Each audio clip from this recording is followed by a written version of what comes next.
I'm Marian Harrington, this is Sarah Wiggins, and this is Rachel Cardarelli, and we are the Unwrapped Market.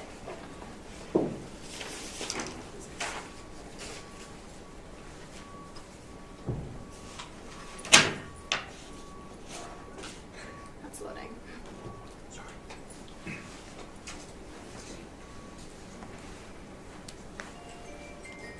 In the United States, Americans discard upwards of 570 million pounds of food packaging each day. While a large percentage of food packaging waste is recovered for recycling, we must question why so much waste is generated initially. The Unwrapped Market will break this waste cycle.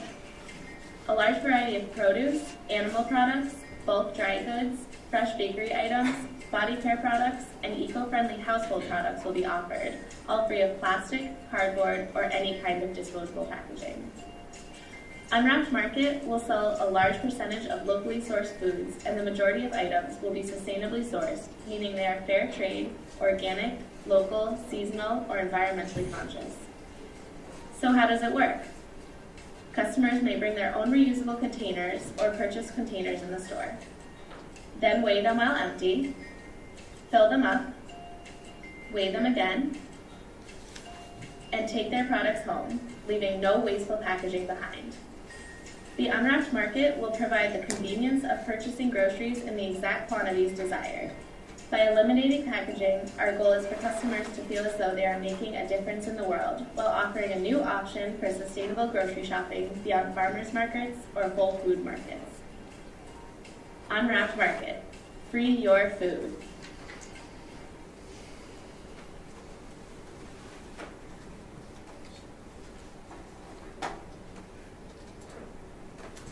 Like so many other Americans, I'm extremely conscious of my health. I've been taught to shop very consciously and to pay attention to what I'm buying. And I thought I was doing a great job until I realized the food I'm buying is coming from thousands of miles away. So this brought an issue up to me, and I thought, even though the food I'm buying is organic, it's not sustainable and it's not local, so how is that really making a difference?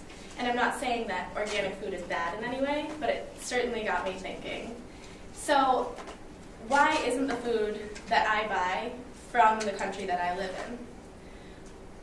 in? On average, the food that you eat has traveled 1,300 miles from its point of source to your table. That's a huge amount of transportation costs, of fuel, of all of that. So why do we keep doing this? Why can't we change the system? Why can't we take what we think of as traditional grocery shopping and tip it upside down? And that is exactly what we're going to do. The Unwrapped Market is a zero-waste grocery store that allows customers to purchase products in the exact quantities they desire. There will be no waste, and all of our products will come from local farms. So we'll partner with local farmers to ensure we are providing the freshest and most nutrient-dense products possible. So to shop at the Unwrapped Market, customers are going to bring their own containers such as jars or reusable cloth bags. Or these containers and bags are also going to be available for purchase in the store. We want to make sure that our switching costs for our consumers are as low as possible when they switch to our type of shopping. So we are going to offer, for first-time customers, we're going to give them free containers when they first come. Also, if a consumer comes, they want to shop, but they forgot their bags or their jars at home, we're going to offer them an opportunity to put a deposit on our jars, shop, pay for the deposit, but then when they bring them back clean, then they can get their deposit back. So our local produce is going to be sold loose and no packaging, and consumers can use cloth reusable bags to package their produce. Dry goods are going to be sold in gravity bins, so they can put either their bags or their jars up to the bin and fill it up with the food. Of course, we do want to offer everything that consumers want in our grocery store. So we are going to offer animal products that are locally sourced, but of course, due to health and sanitation laws, they are going to be sold behind counters. So the meat, cheese, and fish will be wrapped in compostable paper.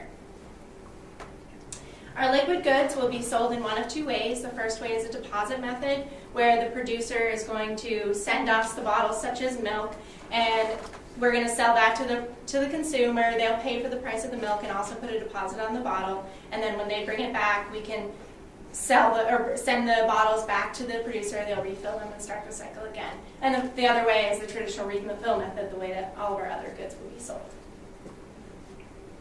So consumers can either choose to use jars or bags. We're going to emphasize the cloth reusable bags because that's going to be a lot more convenient for consumers because it's not going to be as bulky and heavy as the jars are. So when we're also, if they're sold in the jars are sold in the store, then we'll know the base weight of the jar. So once they cash out, it'll be fine. If they bring in their own their own jars, however, will have convenient automated weigh stations. For the first time they bring in their jar, they weigh it, put a barcode that'll permanently adhere to the jar, and then every time they check out, it'll subtract the base weight of the jar. We're going to have convenient, innovative designs for our grocery carts. So they're going to be specifically designed how consumers will shop in this way. So they'll have certain compartments for unfilled jars and filled jars and hooks for bags. Also, our checkout system is going to be an integrated computer system, so our knowledgeable staff will be able to weigh and use pictures to identify the product. So currently, there are a few zero-waste grocery stores in Europe. They have a similar concept, however, there are none in the U.S. So we will be tailoring this idea and concept to the U.S. market. So our direct competition will be farmers markets, whole food stores, health food stores, and co-ops, and we're going to be priced competitively with them. However, consumers are going to come to our store because we're going to emphasize education, communication, and transparency. So research has shown that consumers want to buy more sustainable goods. However, they have a hard time locating and recognizing them. So we are going to have all of our information prominently displayed throughout all the source information, carbon and footprint of the product throughout the store. We will also have signs that make sure that to educate our consumers throughout the store. And we want our consumers to be able to make educated decisions when they are purchasing their goods. And we will also have an in-store cafe where we will hold seminars and workshops that will teach people things such as how to use quinoa or what is fair trade. And we'll also have farmers come in and to build a sense of community among our consumers. And also our staff will be highly trained. They'll be considered educators, not employees. And they will be able to answer any questions at any time. And we don't want to tell our consumers why local or why fair trade is better. We want them to understand why.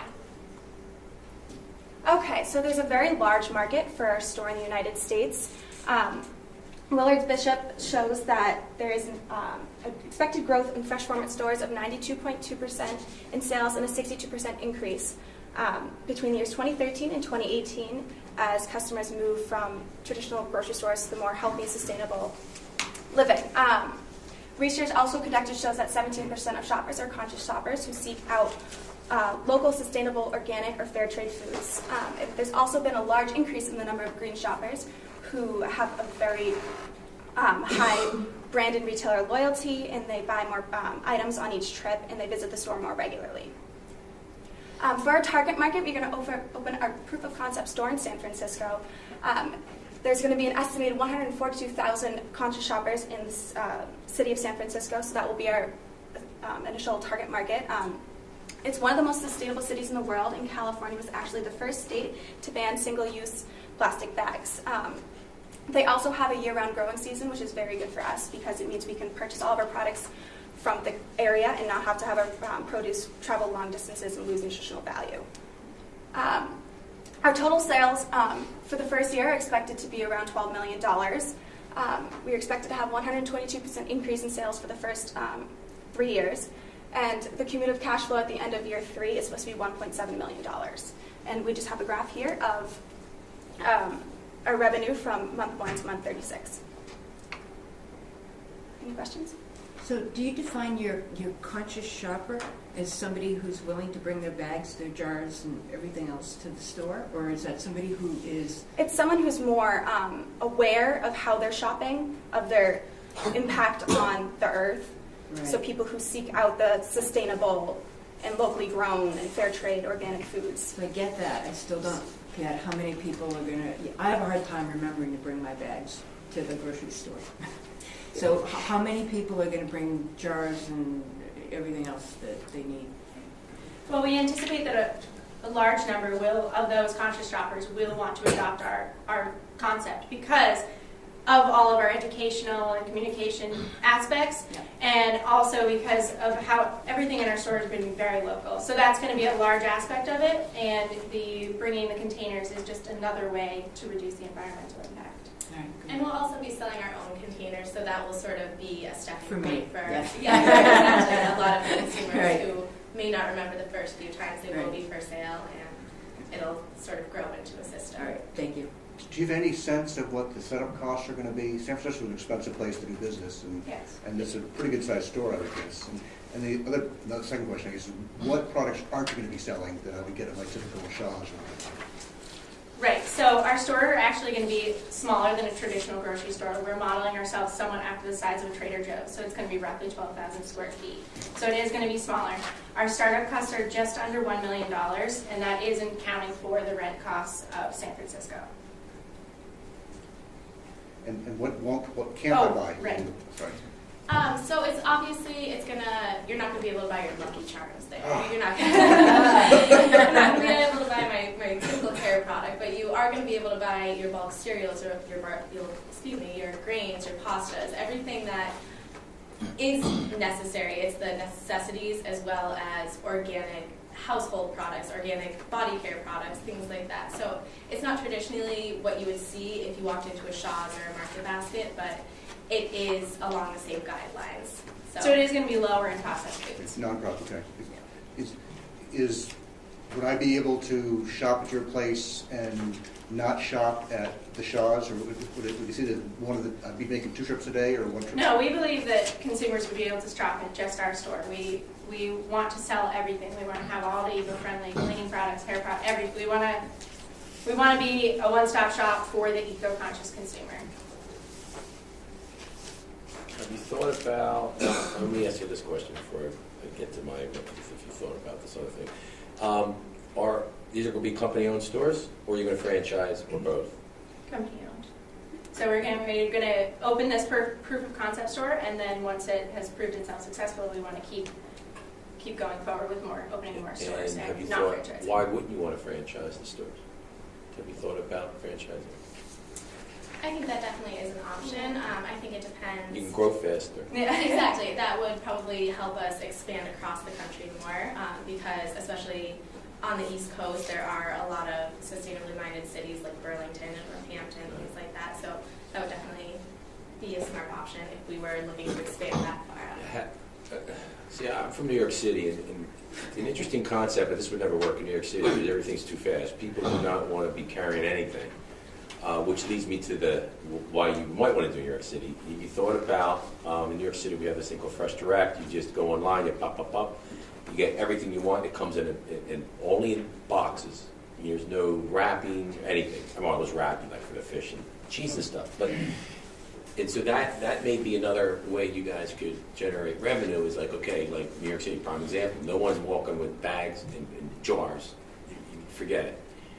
They want to have it delivered. So Fresh Direct, you go online, you order everything. It's all locally sourced as well, and from the outer skirts of New York State, outside of New York City. So you have all this, and then you deliver.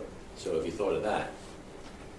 That's a very good idea. I could really work And you in could charge them for the delivery, absolutely. not only delivery, but you can charge them for the jars because in New York you do pay for everything. If it's a nickel for every jar. And that New you buy. Yorkers are willing to pay. Yeah, and they're willing to pay for delivery too. So Yeah, okay. think about that. That as an additional revenue method in terms of different cities around the country that are impatient. Yeah, absolutely. Well, and how sensitive is your gross margin to real estate costs? So you talk about, I think, prototype 12,000 square foot store, $20 to $25 a foot, but San Francisco and Marin County rents, you get these market cycles, but rents are very high there. So how sensitive are your financials to unanticipated higher real estate costs? Well, we have our gross margin growing, so at the end, we're going to have a gross margin, our margins are at 8%, right, at the end of year 3. 8%. So we do have enough of area where we could go small, because we can operate at like a 3% or a 5% margin. Net, right? Net margin, that's not. Yes, sorry. I'm saying gross, but I don't mean that. Which, Net margin. which leads me to the next one. You said cash flow positive. Where's your profitability then? When you're going to hit profitability? Because it's different. Cash flow positive is Yeah. not the same as profitability. Yeah, we'll hopefully be positive by the end of the first year, so it Oh, shouldn't by take the us too first long. year. I thought you said Yeah. third year. You said, but you're No, going to be sorry. profitable by the. Yeah, we're supposed to be profitable by the end of the first year. It's a very lucrative business. There's always going to be There's good, people. there's Yeah. good large markups in food. Yes. Yes. How many locations, in San Francisco, I get why that's first, it's kind of a unique place, but how many other places are sort of like San Francisco where you think you could create these businesses? A unique aspect of San Francisco is that it is right next to Marin County. I don't know how familiar you are with the area, but that offers another huge market of people. So areas like Burlington, like Newton, things like that, it's sort of the same funnel of a market. So I would say there's a huge amount of areas like that, and it would really just have to be proven in our proof of concept store. So you haven't mapped out, like, okay, so the next market would be Seattle or Portland or Berlin? I was just going to say that. I think that's where we would go next. We're planning to stay on the West Coast, and because the East Coast is a different situation, as you just said, with convenience, and it's a little faster, that kind of thing. So like Portland, Seattle, exactly. Your direct competition or closest competition would be Whole Foods? Whole Foods and Trader Joe's, it's just sort of a process of differentiating ourselves in the consumer's minds and becoming the household name that these are. So a lot of our surveys, when we would mention things like Trader Joe's, people would be like, oh, I love Trader Joe's because there's so few products there, and it's such a good variety of things to pick from, and I'm not overwhelmed. So we would take that a step further with no packaging, but offering a similar sort of concept. And the point we would try to make would be to differentiate ourselves from those big name stores that everyone's familiar So how are you with. going to market? What kind of marketing plans or programs would you put in place? I think we would start out with mostly print ads to get the name out there, print and obviously online. We'll have a very strong social media presence. That's our plan, is because this market is very social media minded. That's really where we're going also. You're really going to do this? Is your real plan? I mean, it sounds crazy, but We are very interested in it, and we have talked quite a bit about it. Locating our target market in San Francisco, that took quite a bit of research, and we're obviously all college students in New Hampshire right now, so it would take us relocating ourselves to San Francisco, San Francisco. So we all are very interested in it, and we have put so much effort into this, and it's something that we would love to keep going with. But It'll just take us a couple years to get ourselves out there. How much money do you need to start it? Just under $1 million. Just under $1 million. it's nothing. Chump change. Crowdfunding. Yeah, right. All right, just under, and that would be for just the one store, and that would be what you're going to burn through that, and what? You said you're going to be cash flow positive the first year. And that was excluding rent, correct? No, including No, rent. including rent. Including rent. Yep. Okay, and then profitability third year. Right. That under $1 million allows us to be positive and have enough cash flow to cover 2 weeks of all of our product in our store and extra expenses at all times. Well, yeah, to you have have, because you cash. got to have refrigeration equipment. Right. Right. So it's And then- just that number amount allows us to keep enough cash to keep No, going. no, I understand. Do any of you have retail experience? You were anything? I worked in a few stores. Yeah. And I'm really familiar. I'm from the Berkshires in Massachusetts, which is a very sustainably minded area. So there's quite a few markets that are similar to this, not exactly the same, but and they have just taken off because it's a new fad. Everyone wants to eat organic and eat local and buy local and all of that. So Well, you need to find a mentor or an advisor. Stay away from consultants because they cost money. But try to find someone who has a lot of experience with retail supermarket type things. And I like the idea, because to me, it's like a hometown feel is what you're trying to get. You have, it's almost like a Starbucks, you know, it's amazing Starbucks, right? You go anywhere in the country you go, you feel like you're just in your neighborhood, right? And that's what I think you're trying to achieve. And the cafe's an excellent idea, by the way. It should sell ice cream too, by the way. Right? Yeah, local ice cream, why not? That's right. Sure. Is there, based on either your own experience or what you've observed, do you think there's a certain limit of what people are willing to sort of carry home? So, you know, when you get into jars and weight and so forth, and do you have any data on that? Because you talk about people making multiple trips or buying just what they want, but is that going to require people to go there 3 times a week or 10 times a week? Well, I don't have any specific data on that, but we do know that these conscious shoppers are people that are really interested in locality freshness. So they actually do, according to research, go to the store more than once a week. So it's not your average shopper who goes and stocks up on your bulk thing, you know, your packaged items. They really enjoy going to farmers markets and then going to the grocery store. And then, so that's kind of, we're expecting people to come more than once to the store. We also conducted our own research. We sent out surveys and did Great. some interviews, and over 50% of people were willing to bring their own jars and bags to the stores to fill up and take home. Well, that's why you should have delivery. Yeah. Seriously, if somebody's it's a bringing good idea. 20, It's a good idea. 20 mason jars, I mean, I'd have trouble carrying them. So you should have some sort of delivery mechanism. And I think we can also compare it to, I mean, look around the room, I'm sure most of us didn't bring our own bags to the grocery store 2 years ago, and now I can say I do, I know we can all say we do, and I'm sure if we asked everyone in this room, the majority of people would. So it's sort of something that if we don't forget. Tried leaving it in the car. You see other people doing it, you catch on to it, and you realize that I feel guilty. it's You say these stores exist in Europe. Have any of you ever been to one? Have you talked to somebody who's run one to see what the issues are that they've faced? No, we haven't been able to talk to, we've never been, and we haven't been able to talk to people in Europe. But we have talked to a lot of stores in the health food and whole food markets, and so they have talked about encouraging their consumers to bring their own jars, and they said, particularly one of them said they worked really hard to get it going and people to remember to bring their jars, but it did work in the end, and now they have people bringing all their own containers to buy bulk and buy peanut butters. And